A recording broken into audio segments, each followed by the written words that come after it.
शुरुआत एक बड़ी खबर के साथ यहां करेंगे। जम्मू कश्मीर से धारा 370 हटाए जाने के फैसले के खिलाफ दायर की गई याचिका पर सुप्रीम कोर्ट के संविधान पीठ ने फैसला सुनाते हुए इसे सही ठहराया है। सीजेआई के नेतृत्व वाली संविधान पीठ ने कहा कि 5 अगस्त 2019 को केंद्र सरकार की ओर से जम्मू कश्मीर से 370 हटाए जाने का फैसला बरकरार रहेगा। इस दौरान उन्होंने कहा कि राष्ट्रपति के पास जम्मू कश्मीर से 370 हटाने का अधिकार है। यह अधिकार विधानसभा भंग होने के बाद कायम रहेगा। इसके अलावा सीजेआई ने कहा कि युद्ध के हालात में 370 हटाने का फैसला अंतरिम फैसला था और जम्मू कश्मीर भारत का अभिन्न अंग है। सीजेआई ने यह भी कहा है कि सितंबर 2024 तक सुप्रीम कोर्ट में चुनाव कराया जाए। आपको बता दें कि सुप्रीम कोर्ट में कुल 22 याचिकाएं दायर की गई थी, जिस पर लगातार 16 दिन तक सुनवाई हुई थी और वहीं आज फैसले को लेकर जम्मू कश्मीर में सुरक्षा बढ़ा दी गई थी। सुरक्षा बलों को सख्त निर्देश भी दिए गए हैं। तो ये बड़ी जानकारी आप तक पहुंचा रहे। 370 हटाने का फैसला सही सुप्रीम कोर्ट की ओर से कहा गया है। आर्टिकल 370 को लेकर इस वक्त की ये बड़ी जानकारी आप तक पहुंचा रहे। 30 सितंबर 2024 तक चुनाव कराए जाए। सुप्रीम कोर्ट ने कहा है जम्मू कश्मीर को राज्य का दर्जा दिया जाए।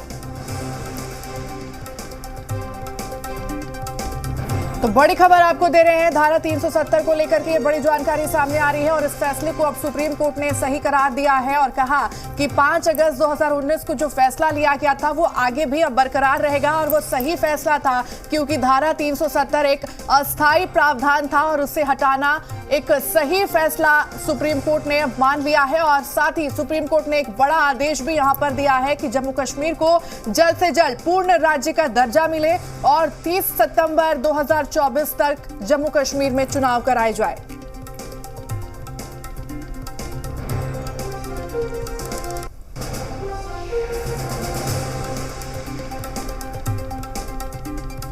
यहाँ की जनता को जो गुमराह किया जा रहा था कि हमारा ये जजमेंट जो है 370 उठ जाएगा और फिर से जो भारत के खिलाफ आवाज़ उठाने वालों को आवाज़ उठाने का मौका मिलेगा।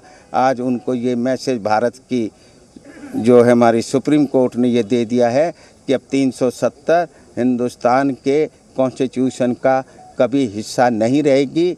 दुनिया भूल जाएगी कि कभी ये हिस्सा था जो 370 भारत के संविधान का। The continuous exercise of power under Article 370, Clause 1 by the President indicates that the gradual process of constitutional integration was ongoing. The declaration issued by the President in exercise of the power under Clause 3 of Article 370 is a culmination of the process of integration. Thus, we do not find that the President's exercise of power under Clause 3 of Article 370 was mala fide. Having concluded that the power under Article 370, Clause 3 subsisted even after the dissolution of the Constituent Assembly, we have held that the exercise of power by the President to issue CO 273 is a valid exercise of constitutional power. Whether Article 370 is a temporary provision, and 2, the effect of the dissolution of the Constituent Assembly of Jammu and Kashmir on the scope of powers under Clause 3 of Article 370. We have held that Article 370 is a temporary provision on a reading of the historical context in which it was included. Article 370 was introduced to serve two purposes. First, the transitional purpose to provide for an interim arrangement until the Constituent Assembly of the state was formed and could take a decision on the legislative competence of the Union on matters other than the ones stipulated in the instrument of accession and ratify the constitution. लिए है हमारी सबसे बड़ी industry Jammu Kashmir की है नौकरी, सरकारी नौकरी, और उसमें भी अब और बहुत कम नौकरियां होती, जाहिर स्टेट बहुत छोटी है, अब उसमें पूरे मुल्क के 130 करोड़ जो आबादी हमारे में वो अप्लाई कर सकते हैं हर महकमे के लिए। तो हमारे जो नौजवान बच्चे हैं या बच्चे हैं पढ़ी लिखी, वो और बेकारी हमारी बढ़ेगी, कई गुना और ज़्यादा बढ़े।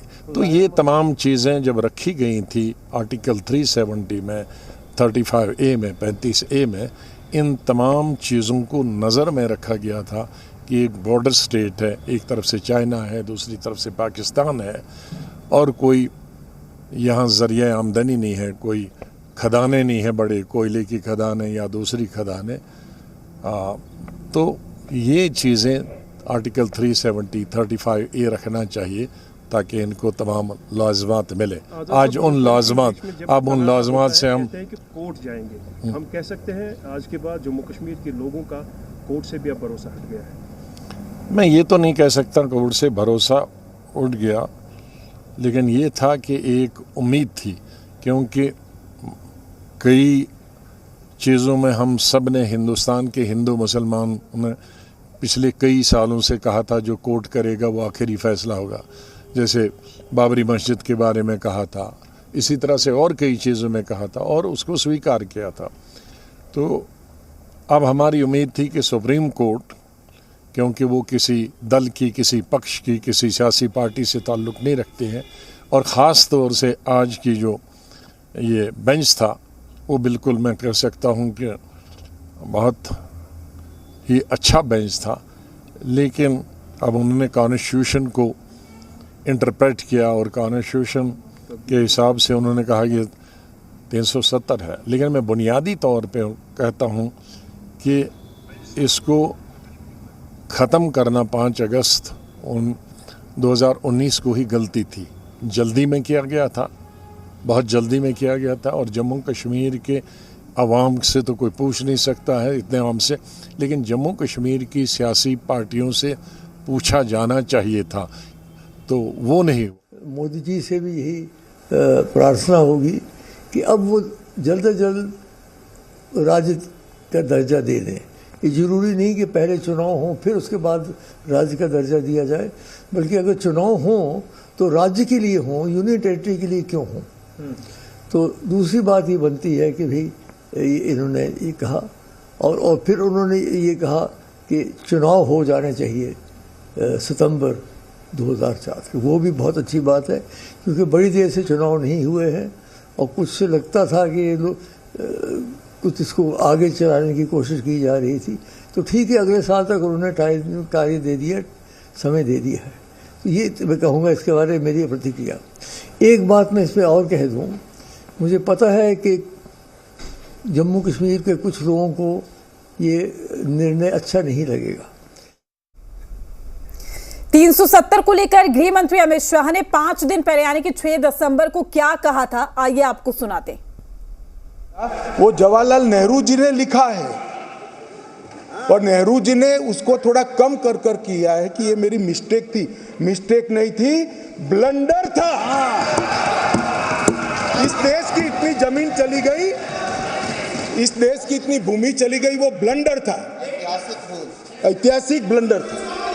ये डिलिमिटेशन के सामने मैंने जानबूझकर एज अ लेजिस्लेटर न्यायिक डिलिमिटेशन लिखा था, वो आज मैं सदन को बताऊंगा। डिलिमिटेशन कमीशन, डिलिमिटेशन और डिमार्केटेड असेंबलीज, ये लोकतंत्र का मूल, जनप्रतिनिधि को चुनने की इकाई तय करने की प्रक्रिया है। असेंबली जो बनती है वहीं से मतदाता अपना प्रतिनिधि विधानसभा में भेजते हैं।